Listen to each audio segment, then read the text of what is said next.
বিসমিল্লাহির রহমানির রহিম। অনার্স প্রথম বর্ষের প্রিয় শিক্ষার্থীবৃন্দ, আসসালামু আলাইকুম। আশা করি আল্লাহ সুবহানাহু ওয়া তাআলার অশেষ রহমতে তোমরা ভালো আছো, সুস্থ আছো।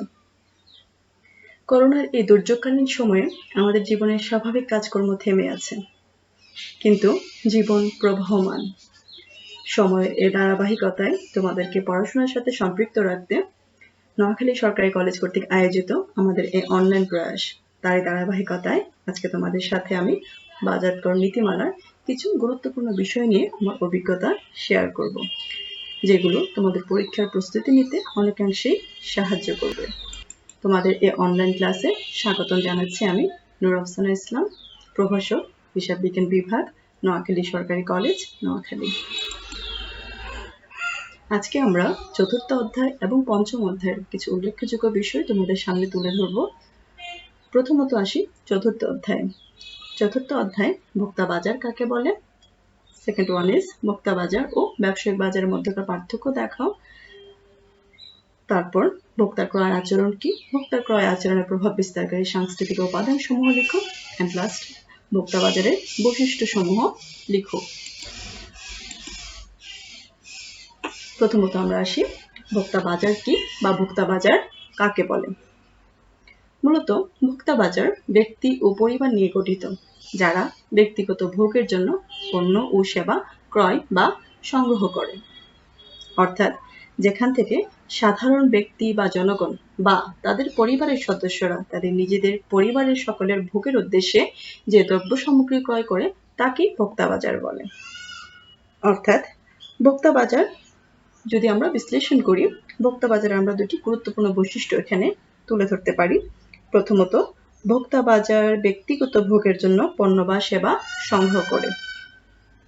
ভোক্তা বাজার হতে ভোক্তারা শুধুমাত্র ব্যক্তিগত ভোগের জন্য পণ্য বা সেবা সংগ্রহ করে। দ্বিতীয়ত হচ্ছে ভোক্তা বাজারের উপাদানগুলো। ভোক্তা বাজারের মূল উপাদান হচ্ছে ব্যক্তি ও পরিবার। সুতরাং যে সমস্ত ব্যক্তি বা ব্যক্তিবর্গ তাদের ব্যক্তিগত ব্যবহারের প্রয়োজনে বা ভোগের জন্য পণ্য বা সেবা ক্রয় করে, সেই বাজারকে ভোক্তা বাজার বলা হয়। এখন আমরা ভোক্তা বাজার ও ব্যবসায়িক বাজারের মধ্যে পার্থক্য নিই। আমরা শুরুতেই দেখেছিলাম যে ভোক্তা বাজারে ভোক্তারা তাদের প্রয়োজনীয় দ্রব্যাদি সংগ্রহ করে, অর্থাৎ ভোক্তারা তাদের প্রয়োজনীয় দ্রব্যাদি যে বাজার থেকে সংগ্রহ করে তাই ভোক্তা বাজার। অন্যদিকে ব্যবসায়িক বাজার হলো ভোক্তার হাতে পণ্য পৌঁছানোর কতগুলো মাধ্যম। 2. ভোক্তা বাজারের চাহিদার নমনীয়তা বৃদ্ধিমান, অর্থাৎ ভোক্তা বাজারের চাহিদা সাধারণত পরিবর্তনশীল। অন্যদিকে ব্যবসায়িক বাজারের চাহিদার অনমনীয়তা বৃদ্ধিমান। 3. ভোক্তা বাজারে অল্প পরিমাণ ব্যবসায়িক লেনদেন সম্পন্ন হয়।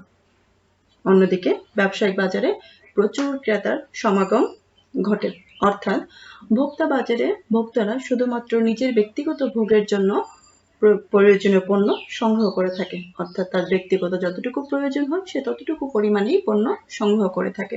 সেক্ষেত্রে স্বাভাবিকভাবেই তাদের ক্রয়ের পরিমাণটা এখানে অল্প পরিমাণে হয়।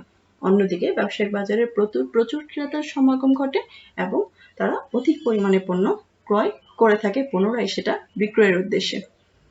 4. ভোক্তা বাজারের ক্রেতাদের জটিল ও কঠিন সিদ্ধান্তের সম্মুখীন হতে হয় না, আর এ বাজারের ক্রেতাদের জটিল সিদ্ধান্তের সম্মুখীন হতে হয়, কারণ এ বাজারের সাথে ক্রেতাদের মুনাফা অর্জনের বিষয়টিও জড়িত থাকে। এই ক্রেতারাই পরবর্তীতে আবার তার পণ্যটির সাথে মুনাফা যোগ করে সেটা তখন সে বিক্রয় করে, অর্থাৎ এই ক্ষেত্রে তাকে অনেক বিষয় এখানে চিন্তা ভাবনা করে ক্রয় সিদ্ধান্ত গ্রহণ করতে হয়। 5. এ বাজারে সরবরাহকারী ও ক্রেতাদের মধ্যে গভীর সম্পর্ক লক্ষণীয় নয়, অর্থাৎ আজকের যে ভোক্তা বাজার থেকে পণ্য সংগ্রহ করেছে, কাল বা ভবিষ্যতে হয়তো বা সে পণ্য সংগ্রহ এই বাজার থেকে নাও করতে পারে, বা তার এই পণ্যটাই তার আবার প্রয়োজন নাও হতে পারে। অন্যদিকে ব্যবসায়িক বাজারে সরবরাহকারী ও ক্রেতাদের মাঝে একটা গভীর সম্পর্ক বিদ্যমান, কারণ তারা ভবিষ্যতে পুনরায় ক্রয় বিক্রয় করে থাকে বা ভবিষ্যতে পুনরায় তারা একটা ব্যবসায়িক লেনদেন সম্পন্ন করে থাকে। এজন্য সরবরাহকারী ও ক্রেতাদের মাঝে ব্যবসায়িক বাজারে একটি গভীর সম্পর্ক বিদ্যমান। যদি এখন প্রশ্নটাকে আমরা একটু সামারাইজ করতে যাই, যে ভোক্তা বাজার শুধুমাত্র ব্যক্তিগত ভোগের জন্য পণ্য বা সেবা সংগ্রহ করে, যেখানে চাহিদার নমনীয়তা বিদ্যমান এবং ক্রেতা সাধারণত এখান থেকে অল্প পরিমাণে পণ্য ক্রয় করে থাকে। অন্যদিকে ব্যবসায়িক বাজার শুধুমাত্র একটি মাধ্যম। কিসের মাধ্যম? ভোক্তার হাতে পণ্য পৌঁছানোর একটি মাধ্যম, যেখানে চাহিদার অনমনীয়তা বিদ্যমান এবং সেখানে প্রচুর পরিমাণে ক্রেতার সমাগম ঘটে থাকে। আমরা আমাদের পরবর্তী প্রশ্নে যাচ্ছি, ভোক্তার ক্রয় আচরণ। অর্থাৎ ভোক্তার ক্রয় আচরণ কি বা কাকে বলে? পণ্য সামগ্রী বা সেবাকর্ম ক্রয়কালে চূড়ান্ত ভোক্তার ক্রয় আচরণের যে প্রকাশ ঘটে তাই ভোক্তার ক্রয় আচরণ। অর্থাৎ একটা ভোক্তা আমরা কখন বলবো? যখন আলটিমেটলি সে পণ্যটার উপযোগ নিশ্চিত করবে। একজন ক্রেতা ভোক্তা নাও হতে পারে, সে শুধুমাত্র যখন ভোগের উদ্দেশ্যে বা আলটিমেটলি কনজিউম করার উদ্দেশ্যে বা যখন চূড়ান্ত উপযোগ নিশ্চিত করে থাকে তখনই কিন্তু তাকে আমরা ভোক্তা বলে থাকি। তো ভোক্তা যখন কোনো পণ্য সামগ্রী বা সেবাকর্ম ক্রয়কালে তার যে আচরণের বহিঃপ্রকাশ ঘটে তাই হচ্ছে ভোক্তার আচরণ। অর্থাৎ ভোক্তার ক্রয় আচরণ বলতে ভোক্তাদের চূড়ান্ত ক্রয় আচরণকে বোঝায়। বিষয়টা আমি আবার একটু গুরুত্ব দিয়ে বলছি, ভোক্তাদের চূড়ান্ত ক্রয় আচরণকে বোঝায় থাকে যারা নিজস্ব পারিবারিক প্রয়োজনে পণ্য সামগ্রী ও সেবা ক্রয় করে থাকে। আলটিমেটলি যদি ভোক্তা পণ্যটা ক্রয় না করে সেটাকে আমরা কখনোই ভোক্তার ক্রয় আচরণ বলবো না, এবং ভোক্তার ক্রয় আচরণ তখনই বলবো যখন ভোক্তা পণ্যটি ক্রয় করবে এবং পণ্যটা সাধারণত উপযোগ নিশ্চিত করে থাকবে। মোট কথা হলো ভোক্তার আচরণ শুধু ভোগের উদ্দেশ্যে ক্রয়ের সাথে সম্পর্কিত আচরণ নিয়ে নয়, বরং ভোক্তার ক্রয় আচরণটা হচ্ছে মানুষের সে সমস্ত কার্যক্রমের সমষ্টি যার দ্বারা অর্থনৈতিক পণ্য ও সেবা ক্রয়ের সিদ্ধান্ত গ্রহণকে প্রভাবিত করে। বিষয়টা এখন বিশ্লেষণ করলে আমরা ভোক্তার ক্রয় আচরণের কয়েকটি উল্লেখযোগ্য বৈশিষ্ট্য সামনে তুলে ধরতে পারি। প্রথমত, যে ভোক্তার ক্রয় আচরণ কতগুলো কাজের সমষ্টি। ভোক্তার ক্রয় আচরণ কতগুলো কাজের সমষ্টি। 2, বিভিন্ন উপাদান ভোক্তার ক্রয় আচরণকে প্রভাবিত করে। অর্থাৎ ভোক্তার ক্রয় আচরণটি হচ্ছে প্রেষণাগত। প্রেষণার মাধ্যমে, মোটিভেশনের মাধ্যমে ভোক্তার ক্রয় আচরণটা প্রভাবিত হয়। সে যদি খুব ভালোভাবে মোটিভেটেড হয় তাহলে সে চূড়ান্ত ক্রয় আচরণটা প্রকাশ করে, আদারওয়াইজ সে অন্য একটা পণ্যের প্রতি তার আচরণটা আবার প্রদর্শন করে। সো ভোক্তার ক্রয় আচরণ হচ্ছে পণ্য বা সেবা কর্ম ক্রয়কালে, অর্থাৎ কোনো পণ্য বা সেবা গ্রহণকালে ভোক্তার যে আলটিমেট যে চূড়ান্ত আচরণটা সেটাই হচ্ছে ভোক্তার ক্রয় আচরণ। অর্থাৎ ফাইনালি সে পণ্যটা পারচেজ করছে এবং সেই পণ্যটাকে সে ভোগের উদ্দেশ্যে বা কনজাম্পশনের উদ্দেশ্যে, উপযোগ নিশ্চিতের উদ্দেশ্যে সেই পণ্যটাকে গ্রহণ করছে, সেটাই হচ্ছে ভোক্তার ক্রয় আচরণ। এখন আমরা আমাদের পরবর্তী প্রশ্নে যাচ্ছি, ভোক্তার ক্রয় আচরণের প্রভাব বিস্তারকারী সাংস্কৃতিক উপাদান সমূহ। সাংস্কৃতিক উপাদানগুলোকে আমরা বিভিন্ন ভাগে এখানে ভাগ করেছি। প্রথমত হচ্ছে সংস্কৃতি, দ্বিতীয়ত হচ্ছে উপসংস্কৃতি এবং তৃতীয়ত হচ্ছে সামাজিক শ্রেণী। প্রথমে আসি সংস্কৃতি কি।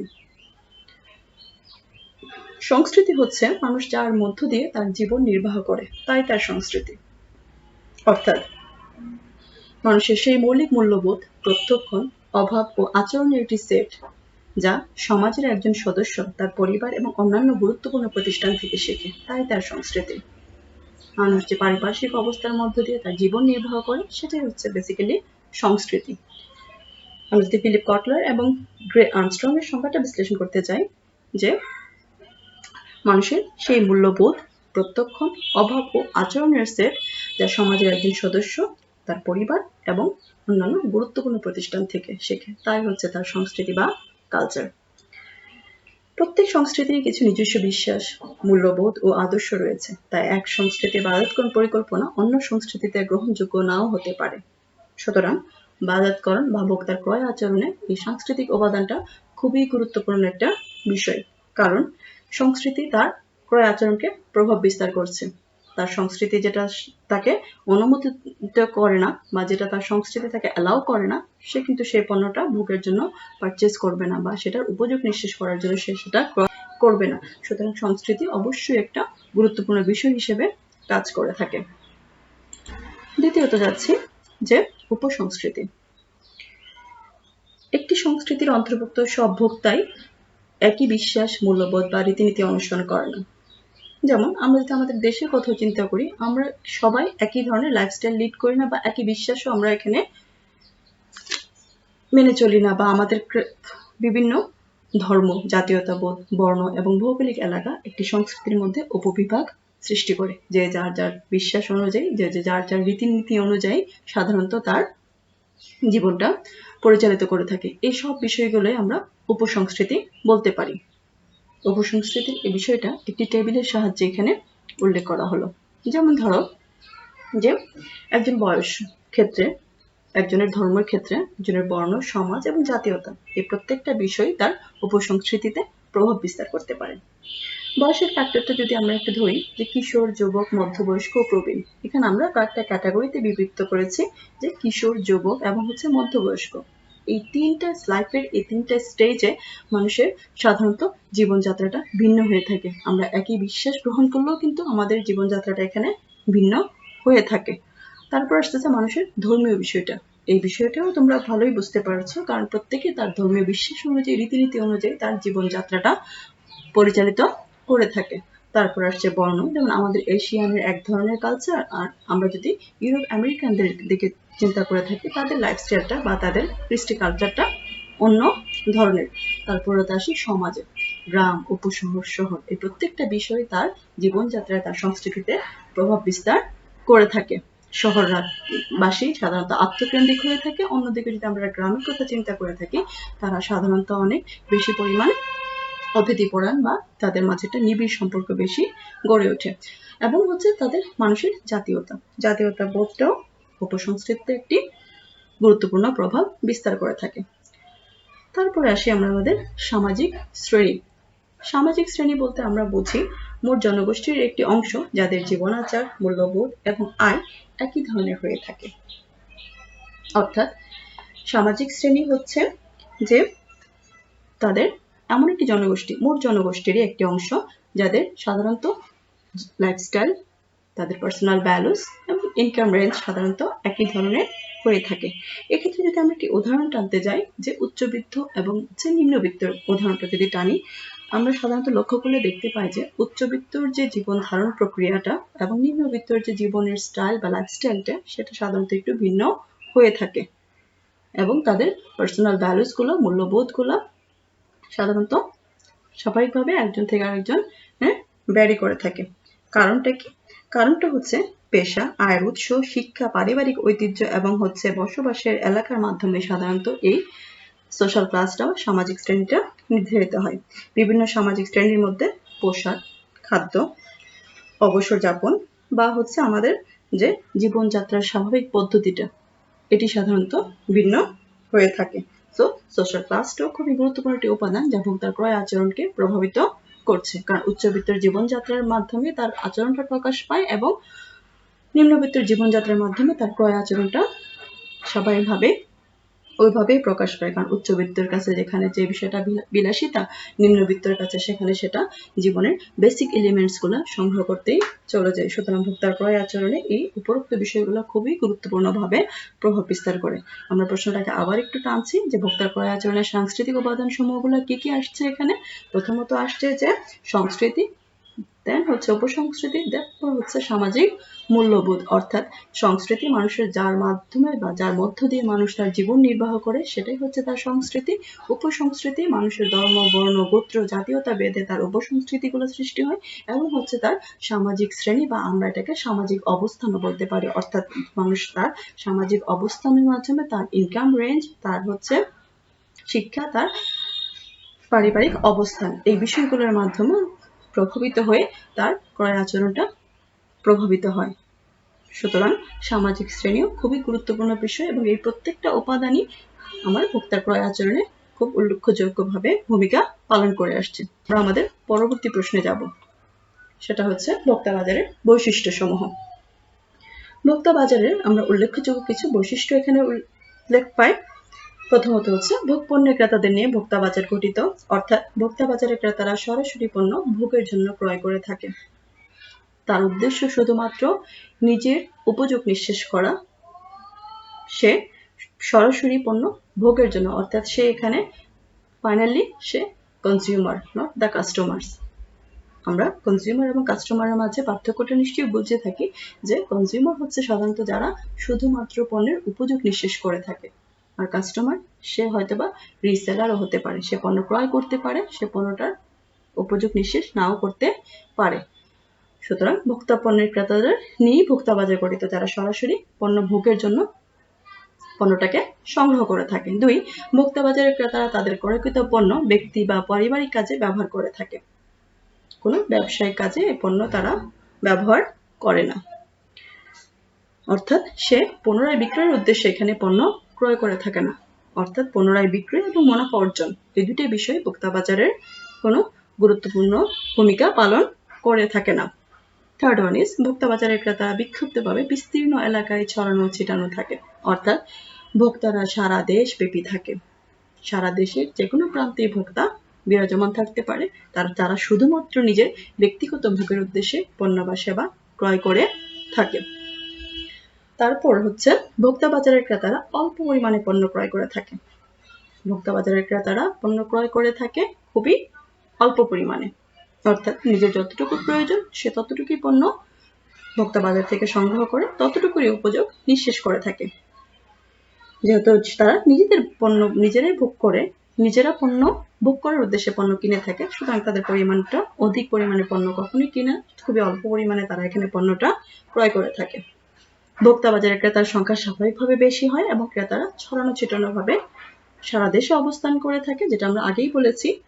তাই এই বন্টন প্রণালীটা দীর্ঘ হয়ে থাকে, অর্থাৎ ভোক্তা বাজারকে বা ভোক্তাকে ধরার জন্য সাধারণত বন্টন প্রণালীটা দীর্ঘ হয়ে থাকে। তাহলে ভোক্তা বাজারের কিছু উল্লেখ্য বৈশিষ্ট্য যদি আমরা এখানে সামারাইজ করতে যাই, প্রথম যে বিষয়টা, ভোক্তা বাজার শুধুমাত্র ভোক্তাদের নিয়ে গঠিত এবং ভোক্তারা শুধুমাত্র পার্সোনাল ভোগের জন্য পণ্য ক্রয় করে থাকে, কোনো ব্যবসায়িক উদ্দেশ্য এখানে জড়িয়ে থাকে না, এবং ভোক্তা বাজারের ভোক্তারা সারা দেশব্যাপী ছড়ানো থাকে, যার ফলে ভোক্তা বাজারের বন্টন প্রণালীটা সাধারণত দীর্ঘ হয়ে থাকে। আমরা আসি আমাদের পরবর্তী অধ্যায়ে। এই 4র্থ অধ্যায়ের যে বিষয়গুলো আলোচনা হয়েছে, আশা করি সেগুলো তোমাদের পরীক্ষায় প্রস্তুতি নিতে বা চ্যাপ্টারের গুরুত্বপূর্ণ বিষয় বুঝতে তোমাদেরকে অনেকাংশেই সাহায্য করবে।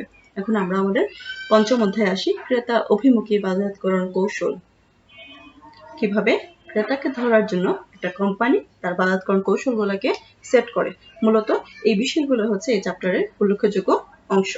প্রথম যে বিষয়টা আসি সেটা হচ্ছে যে বাজার বিভাজন বা বিভক্তিকরণ বলতে কি বুঝি। 2 নম্বর, ভোক্তা বাজারের বিভক্তিকরণের ভিত্তি বা বুনিয়াদ সমূহ লেখো। নেক্সট, বাজারের অবস্থান গ্রহণ বলতে কি বুঝি। এন্ড তারপরে প্রশ্ন হচ্ছে বাজারের অবস্থান গ্রহণের কৌশল সমূহ আলোচনা করো। প্রথমে আসি যে বাজার বিভাজন বা বিভক্তিকরণ কাকে বলে, অর্থাৎ মার্কেট সেগমেন্টেশনটা কি। বাজার বিভক্তিকরণ বা বিভাজন হচ্ছে প্রয়োজন, বৈশিষ্ট্য বা আচরণের ভিত্তিতে একটি বাজারকে সমজাতীয় ক্রেতা দলে বিভক্ত করা, যাদের পৃথক পণ্য বা বাজারজাতকরণ মিশ্রণ প্রয়োজন হতে পারে। অর্থাৎ আমরা যদি ফিলিপ কটলার এই সংজ্ঞাটাকে বিশ্লেষণ করতে দিই, তাহলে কি দাঁড়াচ্ছে বৈশিষ্ট্যগুলো, যে প্রয়োজন, বৈশিষ্ট্য বা আচরণের ভিত্তিতে। এখানে 3টা ক্যাটাগরি এখানে উল্লেখ করা হয়েছে, প্রয়োজন, বৈশিষ্ট্য এবং আচরণ। এবং একটি বাজারকে সমজাতীয় ক্রেতা দলে বিভক্ত করা, একটি বাজারকে অবশ্যই সমজাতীয় ক্রেতা দলে বিভক্ত করা, যাদের পৃথক পণ্য বা বাজারজাতকরণ মিশ্রণ প্রয়োজন হতে পারে। অর্থাৎ সমজাতীয় ক্রেতা দল, কিন্তু পণ্যের এখানে ভেরিয়েশন আসবে, বিভিন্ন ধরনের প্রোডাক্ট আসবে, কিন্তু অবশ্যই তাদের ক্রেতাটা হবে হোমোজেনিয়াস ক্রেতা, অর্থাৎ এখানে সমজাতীয় ক্রেতা হবে।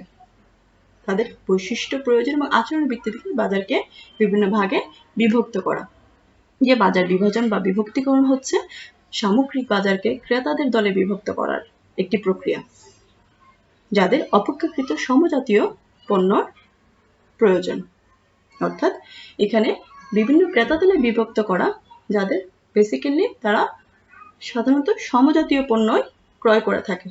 এই সংখ্যাটা যদি আমরা একটু আরো বিশ্লেষণ করতে যাই, তাহলে এখানে যে পয়েন্টটা উল্লেখ করা হয়েছে যে সমজাতীয় পণ্যের প্রয়োজন, আর আমরা আগের সংখ্যাটা বিশ্লেষণ করলে পাই যে সমজাতীয় ক্রেতা। সমজাতীয় ক্রেতা হচ্ছে এখানে একই ধরনের ক্রেতা বিদ্যমান, বা এখানে সে তার ক্রয় আচরণগুলো সাধারণত একই ধরনের হয়ে থাকে। আর যদি এখানে সমজাতীয় পণ্যটা বিশ্লেষণ করতে চাই, তাহলে সমজাতীয় পণ্য হচ্ছে সাধারণত যে এই সেগমেন্টেশনটার কারণে আমরা সাধারণত আমাদের কাঁচা বাজার এবং হচ্ছে আমাদের রেডিমেড আইটেমস গুলো সাধারণত আলাদা আলাদা সেপারেট বাজারে হয়ে থাকে। সো বাজার বিভাজন হচ্ছে সামগ্রিক বাজারকে ক্রেতা দলে বিভক্ত করার একটি প্রক্রিয়া যাদের অপেক্ষাকৃত সমজাতীয় পণ্য প্রয়োজন। মার্কেট সেগমেন্টেশনের ফলে তারা সমজাতীয় পণ্যগুলো একই জায়গা থেকে গ্রহণ করতে পারছে। সুতরাং বাজার বিভক্তিকরণের কয়েকটি বৈশিষ্ট্য আমরা এখানে দেখতে পাই। প্রথমত হচ্ছে বাজার বিভক্তিকরণে মোট বাজারকে কয়েকটি উপবিভাগে বিভক্ত করা যায়। একটা বাজারকে বিভিন্ন ভাগে বিভক্ত করা, যেই ধরনের ক্রেতার যেই ধরনের পণ্য প্রয়োজন তাদের প্রয়োজন অনুযায়ী সেই উপবিভাগগুলো এখানে তৈরি করা হয়। 2 নম্বর, একই উপবিভাগের অন্তর্গত ক্রেতাদের রুচি, পছন্দ ও প্রয়োজন একই রকম হয়ে থাকে। অর্থাৎ এই একই উপবিভাগের অন্তর্গত ক্রেতাদের রুচি, তাদের টেস্ট এবং তাদের নিডস সাধারণত একই রকমের হয়ে থাকে। তাহলে মার্কেট সেগমেন্টেশনটা করতে সহজ হয়। আদারওয়াইজ যদি আমরা কাঁচা বাজার এবং রেডিমেডস আইটেমগুলোকে একসাথে রাখি তাহলে ক্রেতা যেমন তার পছন্দের পণ্যটা ক্রয় করতে অনেক পরিমাণে হয়রানির শিকার হবে, তেমনি হবে তার সময় এবং শ্রম দুইটারই এখানে অপচয় হয় এবং আলটিমেটলি হয়তোবা সে পণ্যটা আমার পারচেজ নাও করতে পারে। সুতরাং বাজারকে বিভক্তকরণ করে কতগুলো উপবিভাগে ভাগ করে তার অন্তর্গত ক্রেতার রুচি, পছন্দ ও প্রয়োজন অনুযায়ী বাজারকে ভাগ করা হয়, যাদের সাধারণত একই রকমের রুচি বা পছন্দটা হয়ে থাকে। এতে প্রত্যেক উপবিভাগের জন্য ভিন্ন ভিন্ন বাজারকরণ মিশ্রণ উন্নয়ন প্রয়োগ করা সহজ হয় এবং প্রত্যেক উপবিভাগের জন্য ভিন্ন ভিন্ন বাজারকরণ মিশ্রণ এখানে অ্যাপ্লাই করা হয়ে থাকে। সুতরাং আমরা যদি বাজার বিভক্তিকরণের একটি সংজ্ঞা দাঁড় করতে চাই যেটা আমাদেরকে আরো সহজে বুঝতে সাহায্য করবে, যে বাজার বিভক্তিকরণ হচ্ছে বাজারকে তুলনামূলকভাবে সমজাতীয় এবং শনাক্তযোগ্য বিভাগ বা দলে বিভক্ত করার একটি প্রক্রিয়া। বারবার বলছি, বাজার বিভক্তিকরণ হচ্ছে বাজারকে বিভিন্ন বিভাগে ভাগ করা, যে বিভাগ বা উপবিভাগে সাধারণত ক্রেতার রুচি বা পছন্দ বা প্রয়োজন একই রকমের হয়ে থাকে। বাজার বিভক্তিকরণ ফলে একটি কোম্পানির বাজারকরণ মিশ্রণ ও প্রয়োগ করা সহজ হয়, অর্থাৎ বাজারকরণ কৌশলটা প্রয়োগ করা একটি কোম্পানির জন্য সহজ হয়ে থাকে। পরবর্তী প্রশ্নে আসি, ভোক্তা বাজার বিভক্তিকরণের ভিত্তি। আমরা তখন বাজার বিভক্তিকরণ বুঝলাম, এখন আসলে বিভক্তিকরণের ভিত্তিগুলা কি কি। সাধারণত বিভক্তিকরণ করা হয় একটি কোম্পানির পক্ষে সব ধরনের ভোক্তাকে দক্ষতার সাথে সেবা দেওয়া সম্ভব হয় না যদি সে বাজার বিভক্তিকরণ না করে থাকে। তাদের আয়, রুচি, ক্রয় ক্ষমতা, ব্যবহার প্রভৃতির কারণে পণ্যের সামগ্রিক বাজারে ভোক্তার মধ্যে সাধারণত একটা ভেরিয়েশন আসে। তাই সমজাতীয় বৈশিষ্ট্যের ভিত্তিতে ভোক্তা বাজারকে বিভিন্ন ভাগে ভাগ করা হয়। সমজাতীয় বৈশিষ্ট্যগুলো কি কি? যেমন বিভক্তিকরণের ভিত্তির মধ্যে প্রথম যে ভিত্তিটা সেটা হচ্ছে ভৌগোলিক বিভক্তিকরণ, জনসংখ্যা বিষয়ক বিভক্তিকরণ, তারপর আসতেছে মনস্তান্ত্রিক বিভক্তিকরণ, তারপর আসতেছে আচরণ ভিত্তিক বিভক্তিকরণ। ভৌগোলিক বিভক্তিকরণের মাঝে আমরা যে বিষয়গুলো পাই, বিশ্ব অঞ্চল বা দেশ, দেশীয় অঞ্চল, শহর বা নগরের আয়তন, ঘনত্ব ও জলবায়ু। সাধারণত দেশীয় অঞ্চলের মাঝে অর্থাৎ সেই দেশের সভ্যতা, সেই দেশের মানুষের জীবনযাত্রা এই প্রভৃতি বিষয় এখানে প্রভাব বিস্তার করে থাকে। বিশ্ব অঞ্চলে যেমন যদি আমরা বলি যে উত্তর আমেরিকা বা ইউরোপের যে তাদের যে ভোক্তারা, বা যদি আমাদের এশিয়ান সাবকন্টিনেন্টের এদিকে আসি তাহলে চীন, পাকিস্তান বা ইন্ডিয়ান যে রিজনটা, ইন্ডিয়ান যে তাদের যে কালচারটা বা পুরো একটা ইন্ডিয়ার কথা যদি আমরা চিন্তা করে দেখি, এই ইন্ডিয়াতেই তাদের বিভিন্ন ধরনের মানুষের এখানে বসবাস, তাদের প্রত্যেকটা প্রদেশের লাইফস্টাইলটা আলাদা। সো অবশ্যই বিশ্ব অঞ্চল বা দেশ বিভক্তিকরণের একটি উল্লেখযোগ্য ভিত্তি হিসাবে কাজ করে থাকে। তাদের প্রত্যেক সেই ভোক্তা অনুযায়ী তারা ভোক্তাগুলোকে ভাগ করে বিভিন্ন ধরনের বাজারকরণ কৌশল এখানে প্রয়োগ করে থাকে। তারপর আসতেছে দেশীয় অঞ্চল, শহর বা নগরের আয়তন, ঘনত্ব ও জলবায়ু। দেশীয় অঞ্চল যেমন আটলান্টিক দেশ, মধ্য মহাসাগরীয় দেশ বা পার্বত্য দেশ, এই বিষয়গুলো ভোক্তার আচরণে প্রভাব বিস্তার করে, তার ভিত্তিতে তার বাজারকরণটা বিভিন্ন বিভাগে বিভক্তকরণ করা হয়। তারপর আসতেছে শহর বা নগরের আয়তন। আমাদের দেশের জনসংখ্যা ঘনত্ব বেশি, কিন্তু অন্যদিকে যদি আমরা একটা আমেরিকান স্টেটের কথা চিন্তা করি, তাদের ঘনত্ব তুলনামূলকভাবে আমাদের তুলনায় কম। সো তাদের মার্কেট সেগ্রিগেশনটা, আমাদের মার্কেট সেগ্রিগেশনটা স্বাভাবিকভাবে এখানে পার্থক্য দেখা দেবে শুধুমাত্র শহর বা নগরের আয়তন এবং তাদের এই দেশীয় অঞ্চলটার কারণে, কান্ট্রি রিজনটার কারণে। তারপর আসছে ঘনত্ব এবং হচ্ছে জলবায়ু। ঘনত্বের কথা যদি আমরা চিন্তা করে থাকি, তাহলে আমাদের দেশের কথা যদি আমরা চিন্তা করি তাহলে তোমাদের বুঝতে সুবিধা হবে। আমরা ঢাকা কেন্দ্রিক চিন্তা করি আর একটা পার্বত্য অঞ্চলের কথা চিন্তা করি।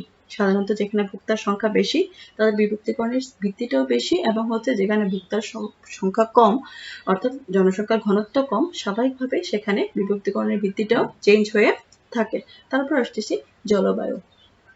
জলবায়ু বা ক্লাইমেট এখানে একটি গুরুত্বপূর্ণ ভূমিকা পালন করে থাকে, কারণ আমরা যদি শীত প্রধান অঞ্চলের কথা চিন্তা করি তাদের লাইফস্টাইলটা এক ধরনের, আর আমাদের দেশের যে নাতিশীতোষ্ণ তাদের বিষয়টা এই যে মডারেট লেভেলে আছে, আমাদের লাইফস্টাইলটা অন্য ধরনের। তো জলবায়ু খুব গুরুত্বপূর্ণ একটা প্রভাব বিস্তার করে থাকে। তারপর আসি জনসংখ্যার ভিত্তিতে মার্কেট সেগ্রিগেশন। বয়স, লিঙ্গ, পরিবারের আয়তন, পারিবারিক জীবনচক্র, আয়, পেশা, শিক্ষা, ধর্ম প্রভৃতি বিষয় এখানে প্রভাব বিস্তার করে থাকে। বয়সের ক্ষেত্রে যদি চিন্তা করে থাকি, অর্থাৎ একটা মানুষের শৈশব থেকে এবং হচ্ছে তার পরিণত বয়স পর্যন্ত যাওয়া পর্যন্ত যে বিষয়গুলো এখানে প্রভাব বিস্তার করে, সেই বিষয় ভিত্তিতেই সাধারণত বাজারকরণটা করা হয়ে থাকে। সেই বিষয়ের উপর ভিত্তি করে এখানে মার্কেট সেগমেন্টটা করা হয়ে থাকে, কারণ একজন শৈশব মানুষের যে চাহিদা থাকে পরিণত বয়সে তার চাহিদা স্বাভাবিকভাবে চাহিদা ও রুচির পরিবর্তন হয়, এবং মার্কেটও সেই অনুযায়ী তার সেগ্রিগেশনটা করে থাকে, তাদের নিডস অনুযায়ী, তাদের চাহিদা অনুযায়ী তাদেরকে পণ্য বা সেবা সরবরাহের চেষ্টা করে থাকে। তারপর আসি লিঙ্গ বা জেন্ডার বিষয়টা। জেন্ডারের ক্ষেত্রেও মানুষের চাহিদাটা ভিন্ন হয়ে থাকে, অর্থাৎ একজন ছেলে, মেয়ে বা পুরুষ, মহিলা, তার ক্ষেত্রে অবশ্যই চাহিদাটার এখানে ভেরিয়েশন আসে। পরিবারের আয়তন, তার পারিবারিক রেঞ্জটা, অর্থাৎ তার পরিবারের সদস্য কতজন, সেই সদস্যর উপরও তার কি বিষয়টা প্রভাব বিস্তার করে থাকে। অর্থাৎ যদি এখানে স্বাভাবিকভাবে জনসংখ্যার তার পরিবারের সদস্যটা বেশি হয়ে থাকে, কিন্তু তার ইনকাম লেভেল যদি ওখানে ওইটা সাপোর্ট না করে, স্বাভাবিকভাবেই তার লাইফস্টাইলটা চেঞ্জ হয়ে যায় এবং হচ্ছে তার আচরণও সেটার ক্রয় আচরণও সেটা প্রভাবিত করে থাকে। তারপর আসছে পেশা, শিক্ষা এবং ধর্ম। পেশা সাধারণত মানুষ যার মাধ্যমে তার জীবনযাত্রা নির্বাহ করে সেটাই হচ্ছে পেশা। এই পেশার মাধ্যমে অবশ্যই সেটা তার ক্রয় ক্ষমতার উপরে প্রভাবিত করে। এবং হচ্ছে শিক্ষা, শিক্ষা হচ্ছে মানুষের আচরণগত বহিঃপ্রকাশ। শিক্ষার মাধ্যমে সে তার পারিবারিক শিক্ষা হতে পারে বা প্রাতিষ্ঠানিক শিক্ষা হতে পারে। শিক্ষার মাধ্যমে মানুষের আচরণগত পরিবর্তন হয় এবং মানুষ সাধারণত নিত্য নতুন বিষয় সম্পর্কে তার আগ্রহ জন্মায়, আইডিয়া জন্মায়, এবং সেই বিষয়ে তার চাহিদারও ভিন্নতা এখানে দেখা দেয়। তারপর আসছে ধর্ম। স্বাভাবিকভাবেই তার জীবনযাত্রা উপরে তার ধর্মীয় বিশ্বাসটা প্রভাব বিস্তার করে, অর্থাৎ একটা মানুষের ধর্মীয় বিশ্বাস, রীতিনীতি তার পুরো জীবনযাত্রার উপর প্রভাব বিস্তার করে, এবং এই বিষয়গুলোর উপর ভিত্তি করে সাধারণত জনসংখ্যার বিভক্তিকরণগুলো করা হয়ে থাকে, যাতে করে তাদের বাজারকরণ কৌশল প্রণয়ন করতে সহজ হয়। তারপর আসছি মনস্তাত্ত্বিক বিভক্তিকরণ। মনস্তাত্ত্বিক বিভক্তিকরণের প্রথম যে বিষয়টা আছে সেটা হচ্ছে যে সামাজিক শ্রেণী, জীবন ধাঁচ বা lifestyle, and third one is personality বা ব্যক্তিত্ব। সামাজিক শ্রেণী ভোক্তার জীবনযাত্রার উপরে খুবই খুবই গুরুত্বপূর্ণ প্রভাব বিস্তার করে থাকে, কারণ আমরা সাধারণত দুই ধরনের সামাজিক শ্রেণী দেখতে পাই। প্রথমত হচ্ছে উচ্চবিত্ত এবং হচ্ছে নিম্নবিত্ত। উচ্চবিত্তর জীবনযাত্রার উপরে যে তার ক্রয় আচরণের প্রভাব নিম্নবিত্তের উপর স্বাভাবিকভাবে সেটা পড়বে না। স্বাভাবিকভাবে দুইজনের জীবনযাত্রাটা ভিন্ন ধরনের হবে, কারণ উচ্চবিত্তের কাছে যেখানে একটা বিষয় বিলাসিতা, নিম্নবিত্তের কাছে সেটা হয়তোবা তার জীবন ধারণের প্রধান উপায় উপকরণ হয়ে দাঁড়ায়। তারপর আসি লাইফস্টাইল বা জীবনের ধাঁচ। সাধারণত মানুষের লাইফস্টাইল তার রুচি, অভিজ্ঞতা এবং তার শিক্ষার উপর নির্ভর করে থাকে, অর্থাৎ জীবন ধাঁচ ব্যক্তির আগ্রহ, কার্যাবলী ও মতামতকে প্রভাবিত করে। মানুষের উচ্চ আকাঙ্ক্ষা থাকতে পারে, আবার তার জীবন যতটুকু সাপোর্ট করে, কথাটা আমি এই জন্য বললাম যে তার পারিপার্শ্বিক অবস্থা, তার পরিবারের অবস্থা, বা সে যদি পেশাজীবী হয় তাহলে তার ইনকাম লেভেল, এই প্রত্যেকটা বিষয়ের উপরে তার লাইফস্টাইলটা ডিপেন্ড করে থাকে। তারপর আসি ব্যক্তিত্ব বা পার্সোনালিটি। বিভিন্ন ধরনের ব্যক্তিত্ব সম্পন্ন আমরা মানুষ দেখি, কেউ স্বাধীন চেতা, কেউ রক্ষণশীল, বা কেউ হচ্ছে কর্তৃত্বপরায়ণ। এই পছন্দ এবং এই বিষয়গুলো তার অভ্যাস, ভোগ, চিন্তা ভাবনা বা ব্র্যান্ড পছন্দ, এই বিষয়গুলোর উপরে ভিন্নতা পরিলক্ষিত হয়। যেমন কেউ প্রসাধনী বা হচ্ছে পানীয় বা মোটর গাড়ি বা বিভিন্ন বিষয়ের উপরে ব্যক্তিত্বের ভিত্তিতেই বাজারকে বিভক্তকরণ করতে দেখা যায়। অর্থাৎ প্রসাধনী, সে কোন ধরনের প্রসাধনী ইউজ করবে সেটা ডিপেন্ড করতেছে তার লাইফস্টাইল এবং হচ্ছে তার সোশ্যাল ক্লাসের উপরে। কারণ তার ইনকামও সাপোর্ট করতে হবে এবং হচ্ছে সে এটার উপরে সাধারণত ইউজ টু হতে হবে বা সেটা ইউজ টু হওয়ার জন্য তার আগ্রহ থাকতে হবে। এই বিষয়গুলো হচ্ছে মনস্তান্ত্রিক ভাবেও বাজারটা মনস্তাত্ত্বিক বিশ্লেষণের মাধ্যমে বাজার বিভক্তিকরণ করে, এবং এই বিশ্লেষণের ক্ষেত্রে এই বিষয়গুলো খুবই গুরুত্বপূর্ণ বিষয় হিসেবে কাজ করে থাকে। কারণ সামাজিক শ্রেণী, তার লাইফস্টাইল এবং হচ্ছে পার্সোনালিটি, এই বিষয়টার সে তার ক্রয় আচরণকে মারাত্মকভাবে প্রভাবিত করে। অর্থাৎ ক্রয় আচরণ, চূড়ান্ত ক্রয় আচরণ এই বিষয়গুলোর উপর নির্ভর করে সাধারণত হয়ে থাকে। সে কি ধরনের ব্যক্তিত্বের অধিকারী এবং তার লাইফস্টাইলটা সাধারণত কিভাবে সে লিড করছে, এবং হচ্ছে তার সামাজিক শ্রেণীর কারণে মানুষের লাইফস্টাইল ভিন্ন হয় এবং স্বাভাবিকভাবে সেটা তার ব্যক্তিত্বের উপরও প্রভাব বিস্তার করে থাকে। তারপর আমরা আসি যে আচরণ ভিত্তিক বিভক্তিকরণ। আচরণ ভিত্তিক বিভক্তিকরণের মাঝে আছে উপলক্ষ, প্রত্যাশিত সুবিধাবলী, ব্যবহারকারীর মর্যাদা, ব্যবহারের হার, আনুগত্য মর্যাদা, প্রস্তুতির পর্যায় এবং পণ্যের প্রতি তার মনোভাব। উপলক্ষ বিষয়টা যদি আমরা চিন্তা করে থাকি, আমরা খুব সহজ একটা উদাহরণ তোমাদের সামনে তুলে ধরার চেষ্টা করছি। যে আমরা যদি আমাদের অকেশনগুলোর কথা চিন্তা করে থাকি, যে আমরা সাধারণত ঈদ উপলক্ষে আমাদের যে ডেজার্ট আইটেমগুলো অর্থাৎ মিষ্টি জাতীয় খাবারগুলা সবাই উচ্চবিত্ত, নিম্নবিত্ত সাধারণত করে থাকি। কিন্তু একজন উচ্চবিত্তের কাছে হয়তো বা মাঝে মাঝে শখ আস্থা হিসেবে এই যে ডেজার্ট আইটেমগুলো সে করে থাকে, বা সেমাই আমরা যে নামেই বলি না কেন এই বিষয়গুলো এখানে করে থাকে। কিন্তু নিম্নবিত্তের কাছে শুধুমাত্র ঈদ উপলক্ষে সে সাধারণত এটা ক্রয় করে থাকে। অর্থাৎ তার উপলক্ষে কিন্তু সে শুধুমাত্র এখানে এই পণ্যটা ভোগ করার চিন্তা করে। তারপর আসতেছে প্রত্যাশিত সুবিধা, অর্থাৎ একটা পণ্য থেকে আমি আমার কি ধরনের সুবিধা প্রত্যাশা করছি, যে এক্সপেকটেশনটা আছে আমার, সে অনুযায়ী আমি পণ্যটাকে পারচেজ করার চিন্তা করি। আমার যদি প্রত্যাশিত সুবিধা সেটা আমাকে অফার না করে বা আমার কাছে মনে হয় যেটা আমার জন্য সুবিধাজনক না, আমরা কিন্তু সেই পণ্যটা ভোগ করতে যাব না। তারপর আসছে তার ব্যবহারকারীর স্ট্যাটাস, এবং ব্যবহারকারী তার যে স্ট্যাটাস হচ্ছে তার অবস্থাটা কি ধরনের, অর্থাৎ সে কোন বৃত্তের মাঝে পড়ে বা কোন ধরনের সে জীবনযাত্রাটা নির্বাহ করছে। ব্যবহারের হার, আনুগত্য মর্যাদা, প্রস্তুতি পর্যায় এবং পণ্যের প্রতি তার মনোভাব। ব্যবহারের হার, অনেক ক্রেতা আছে যারা পণ্য অল্প পরিমাণে ব্যবহার করে, কেউ বা আবার অধিক পরিমাণে ব্যবহার করে, কেউ বা হচ্ছে সেটা ব্যাপক মাত্রায় ব্যবহার করে। সো মার্কেট সেগমেন্টেশনের ক্ষেত্রে বাজারকরণ কোম্পানিও সেটা চিন্তা করে থাকে বাজারকরণকারীর ক্ষেত্রে যে কে আমার পণ্যটা অধিক পরিমাণে ব্যবহার করছে, হোক না সেটা সংখ্যায় কম। অধিক পরিমাণে ব্যবহার করলে স্বাভাবিকভাবে সে বারবার তার থেকে পণ্যটা ক্রয় করবে। তারপর হচ্ছে পণ্যের প্রতি তার মনোভাব, পণ্যের প্রতি তার কি ধরনের মনোভাব কাজ করে, এটা কি পজিটিভ ইম্প্যাক্ট কাজ করতেছে না একটা নেগেটিভ ইমেজ ক্রিয়েট করছে। সো এই বিষয়গুলো অবশ্যই বিশ্লেষণ করে তারা বাজারকরণটা করে থাকে। সো ভোক্তা বাজার এই বিভিন্ন ক্যাটাগরিজের ভিত্তিতে বিভক্তিকরণ করা সম্ভব। সো আমরা যখন এই প্রশ্নটা আনসার করতে যাব অবশ্যই আমরা সেটাকে ভৌগোলিক বিভক্তিকরণ, জনসংখ্যা বিষয়ক বিভক্তিকরণ এবং মনস্তাত্ত্বিক বিভক্তিকরণ এবং আচরণ ভিত্তিক বিভক্তিকরণ এই ক্যাটাগরিজের মধ্যে ফেলে প্রশ্নটাকে সুন্দরভাবে প্রেজেন্ট করার চেষ্টা করব। তারপর আমরা আমাদের নেক্সট বিষয়টা আসি, সেটা হচ্ছে বাজারের অবস্থান গ্রহণ, অর্থাৎ মার্কেট পজিশনিং। কিভাবে একটা মার্কেট তার অবস্থানটা গ্রহণ করে থাকে। প্রতিযোগী পণ্যের তুলনায় একটি পণ্য ক্রেতাদের মনে যে বিশেষ স্থান দখল করে তাই হচ্ছে পণ্যের বাজার। অর্থাৎ আমার পাশে যে আমার কম্পিটিটররা আছে তাদের তুলনায় আমার প্রোডাক্টটা ক্রেতার মনে যে বিশেষ ধরনের জায়গা দখল করে আছে সেটাই হচ্ছে আমার পণ্যের বাজারের অবস্থান। এই বিশেষ জায়গার ফলেই আমার পণ্যটা সে পুনরায় ক্রয় করে থাকবে। তার মাঝে একটা পজিটিভ ইমেজ কাজ করবে, তার মাঝে একটা বিশ্বাস কাজ করবে, আস্থার একটা জায়গা কাজ করবে, যার ফলে পণ্যটা সে পুনরায় ক্রয় করতে যাবে। বাজার অবস্থান গ্রহণ হচ্ছে অভিষ্ট ক্রেতাদের মনে প্রতিযোগী পণ্যের তুলনায় একটি পণ্যের পরিষ্কার, স্বতন্ত্র ও কাঙ্ক্ষিত স্থান দখল করার একটি ব্যবস্থা। তাহলে ফিলিপ কটলারের সংখ্যাটা যদি আমরা বিশ্লেষণ করি তাহলে আমরা কিছু বৈশিষ্ট্য দেখতে পাই। যেমন অবস্থান গ্রহণ হচ্ছে ক্রেতার মনে একটি জায়গা দখল করা, তার মনে একটি বিশ্বাস জাগানো, তার মনে একটি আস্থা ক্রিয়েট করে থাকা। অবস্থান প্রতিযোগী পণ্যের প্রেক্ষিতে হয়ে থাকে। অবস্থানটা কম্পিটিটিভ, আমার যে কম্পিটিটর আছে, কম্পিটিটরের যে প্রোডাক্ট আসতেছে সে প্রোডাক্টের বেসিসে সে আমার অবস্থানটা ক্রিয়েট হয়ে থাকে। অর্থাৎ তার পণ্য থেকে আমার পণ্যটা কতটুকু ভালোভাবে ক্রেতার মনে জায়গা দখল করে আছে।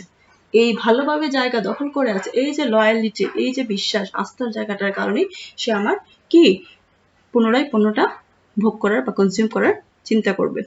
অনেক ক্ষেত্রে ক্রেতারা অবস্থানের ভিত্তিতে পণ্য পছন্দ করেও ক্রয় করে থাকে, অর্থাৎ যে পণ্যটা মার্কেটে লিডিং পজিশন আছে স্বাভাবিকভাবে সেই পণ্যটার কোয়ালিটি যাচাই করুক বা না করুক সেই পণ্যটাই ক্রয় করতে ভোক্তাদের আগ্রহ প্রকাশ পায়। বাজার অবস্থান গ্রহণের জন্য কোম্পানিকে প্রচেষ্টা গ্রহণ করতে হয় এবং সেই অবস্থানটা কোম্পানিকে ধরে রাখতে হয়। ধরে রাখার জন্য নিত্য নতুন ভাবে ইনোভেটিভ ওয়েতে কোম্পানি প্রচেষ্টা চালিয়ে যায় কি করে তার ক্রেতাদেরকে ধরে রাখা যায়। কারণ এখনকার বিজনেসের মেইন মোটিভ হচ্ছে consumer is the king of A business, অর্থাৎ ব্যবসায় প্রতিষ্ঠানে কিভাবে করে ক্রেতাকে আমি ধরে রাখতে পারবো।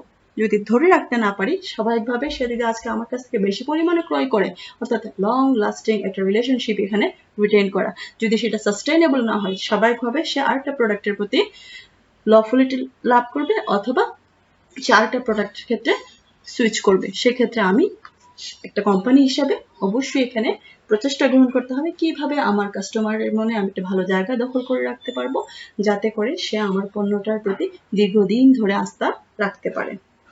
আমরা এখন আমাদের প্রশ্নে যাই, সেটা হচ্ছে যে বাজার অবস্থান গ্রহণের কৌশল সমূহ। বাজার অবস্থান গ্রহণের বিভিন্ন ধরনের কৌশল এখানে বিদ্যমান, যেগুলো প্রতিযোগী পণ্যের তুলনায় ভোক্তার মনে একটি বিশেষ ব্র্যান্ডের অবস্থান নেয় বা বিশেষ ব্র্যান্ড হিসেবে আমার পণ্যটাকে তুলে ধরে। অবস্থান গ্রহণকে আমরা বিভিন্ন ভাগে ভাগ করতে পারি। প্রথম হচ্ছে বৈশিষ্ট্য ভিত্তিক অবস্থান গ্রহণ, উপকার ভিত্তিক অবস্থান গ্রহণ, প্রয়োগ বা ব্যবহার ভিত্তিক অবস্থান গ্রহণ, ব্যবহারকারী ভিত্তিক অবস্থান গ্রহণ, প্রতিযোগী ভিত্তিক অবস্থান গ্রহণ, পণ্য ক্যাটাগরি ভিত্তিক অবস্থান গ্রহণ, মান ও মূল্য ভিত্তিক অবস্থান গ্রহণ। প্রথম যে প্রশ্নটা আসে সেটা হচ্ছে যে বৈশিষ্ট্য ভিত্তিক অবস্থান গ্রহণ, অর্থাৎ এক্ষেত্রে পণ্যের একটি বিশেষ বৈশিষ্ট্যকে কাস্টমারের সামনে বা ক্রেতার সামনে তুলে ধরা হয়, যার ফলে তারা এই বিশেষ বৈশিষ্ট্যের উপর অনুপ্রাণিত হয়ে পণ্যটাকে ক্রয় করার চিন্তা করে। যেমন আমরা যদি এখন কোনো স্মার্ট টিভির কথা চিন্তা করে থাকি, আমরা জানি একটা টিভি সাধারণত রিমোট দিয়ে অপারেট করা সম্ভব, কিন্তু নতুন ভাবে একটা স্মার্ট টিভিকে জাস্ট ইনোভেটিভ ওয়েতে প্রেজেন্ট করা হচ্ছে, সেটা মোবাইলেও মনিটরিং করা পসিবল, বা একটা এসির কথা চিন্তা করি সেটা মোবাইলেও মনিটরিং করা পসিবল। সো এই কিছু কথাগুলো বিশেষ বৈশিষ্ট্য ক্রেতার মাঝে একটা পজিটিভ ইমেজ কাজ করে। তারপর আসতেছে কি উপকার ভিত্তিক অবস্থান গ্রহণ, একটা বিশেষ বৈশিষ্ট্য বা বেনিফিটকে ক্রেতার সামনে তুলে ধরা যাতে করে ক্রেতা ওই পণ্যটাকে প্রতি সহজেই আকৃষ্ট হয়, যেমন নিডু বাড়ন্ত বাচ্চাদের দৈহিক বৃদ্ধির জন্য খুবই উপকারী। তারপর আসছে ব্যবহার ভিত্তিক বা প্রয়োগ ভিত্তিক অবস্থান। এক্ষেত্রে কোনো কোনো ব্যবহার বা প্রয়োগের দৃষ্টিকোণ থেকে প্রোডাক্টটিকে সর্বোৎকৃষ্ট হিসেবে তুলে ধরা হয়, অর্থাৎ কোনো ব্র্যান্ডকে এখানে সর্বোৎকৃষ্ট হিসেবে তুলে ধরা হয়, তখন স্বাভাবিকভাবে কাস্টমাররা যাচাই বাছাই করে বা না করে পণ্যটাকে ক্রয় করে বেনিফিট বা উপকারটা সেভাবেই তারা এভেল করার চেষ্টা করে। তারপর আসতেছি ব্যবহারকারী ভিত্তিক অবস্থান গ্রহণ। একটি নির্দিষ্ট ক্রেতা দল বা দলের নিকট পণ্যটিকে উৎকৃষ্ট পণ্য হিসেবে উপস্থাপন করা হয়। যেমন খুশকি দূর করতে বিভিন্ন ধরনের শ্যাম্পু আমরা সাধারণত পরিষ্কার করার জন্য পরিষ্কার হিসেবে শ্যাম্পুটাকে ইউজ করে থাকি, কিন্তু জাস্ট একটা বিশেষ বৈশিষ্ট্য হিসেবে উল্লেখ করা হয়েছে যে অ্যান্টি ট্যান্ড্রাফ শ্যাম্পু সাধারণত খুশকিটা দূর করতে পারে। সো একটা বিশেষ ব্যবহার ভিত্তিতে পণ্যটাকে ক্রেতার সামনে তুলে ধরা হচ্ছে। প্রতিযোগী ভিত্তিক অবস্থান গ্রহণ। প্রতিযোগী ভিত্তিক অবস্থান হচ্ছে প্রতিযোগী ভিত্তিক অবস্থান গ্রহণের কৌশলে প্রতিযোগীদের চেয়ে পণ্যটা উৎকৃষ্ট হিসেবে এখানে একটা প্রতিযোগীদের যে পণ্য তার থেকে উৎকৃষ্ট পণ্য হিসেবে সেটাকে তুলে ধরা হয়। পণ্য ক্যাটাগরি ভিত্তিক অবস্থান। এই কৌশলে কোম্পানি নিজেরাই পণ্যটাকে শ্রেষ্ঠ হিসেবে বাজারে অবস্থান দেয়, তারাই বাজারের সেরা। যখন আমরা কোনো প্রসাধনী ক্ষেত্রে এই কথাটা যদি this is the number one brand, তখন স্বাভাবিকভাবে এটার প্রতি একটা মানুষের আস্থা জন্মায়, সে একবার হলো পারচেস করে এটা যাচাই করার জন্য করে থাকে। তারপর সে মান বা মূল্য ভিত্তিক অবস্থান গ্রহণ। এক্ষেত্রে কোম্পানি তার পণ্যের মান বা মূল্য দিক থেকে ক্রেতাদের সর্বোচ্চ ভ্যালু প্রদানকারী হিসেবে পণ্য হিসেবে অবস্থান নেয়, অর্থাৎ কম মূল্যের দিক দিয়ে কনকাভার র্যাঙ্কস, আবার অধিক মূল্যের দিক দিয়ে সনি বা ফিলিপসের টিভির কথা আমরা এখানে উল্লেখ করতে পারি। মান বা মূল্য ভিত্তিক অবস্থান গ্রহণের মাধ্যমে কোম্পানি মার্কেটটাকে ভাগ করে থাকে। এই বিভিন্ন ভাগের মাধ্যমে কোম্পানি তার বাজারকরণ কৌশলটাকে সেট করে থাকে। বৈশিষ্ট্য, উপকার, ব্যবহার, প্রতিযোগী ভিত্তিক অবস্থান এবং হচ্ছে পণ্যের ক্যাটাগরি এবং মান ও মূল্য ভিত্তিক অবস্থান গ্রহণ।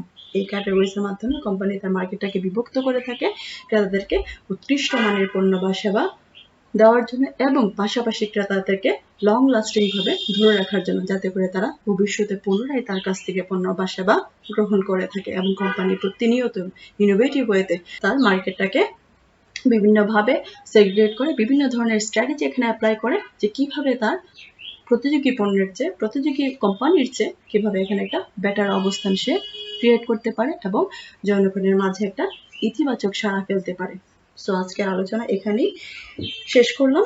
আশা রাখি তোমাদের বিষয়গুলো আলোচনা হলো সেগুলো তোমাদের প্রস্তুতি নিতে কিছুটা হলেও সাহায্য করবে। ভালো থাকবে, নিরাপদে থেকো। আবারও বলছি, অবশ্যই ঘরে থেকো। তোমার পরিবার পরিজনের কাছে তুমি খুবই মূল্যবান এবং আমাদের কাছেও। সো ভালো থেকো। আল্লাহ হাফিজ।